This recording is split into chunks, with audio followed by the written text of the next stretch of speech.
my guys, nandito kami sa irrigation. Nako, may dumaang batang makulit. Yan po yung apo ni mother. Yung sinay naglalaba. Ang kagandahan lang dito sa irrigation, my guys. Pwedeng maligo, pwedeng maglaba, pwede mag-picnic, mag-camping. Ayan po ang kagandahan ng irrigation. Sino napalo Ay, dumating na yung papa niyang gwapo. Ito pala yung papa niya gwapo, my guys. Ito yung baby girl niya. Malinaw po siya, guys. Malinaw. May naliligo dun sa bandang unahan. Ayun. Ayun po. May naliligo po doon sa unahan.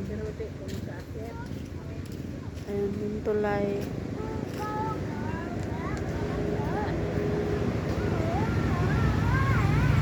Okay, my guys. Bye muna.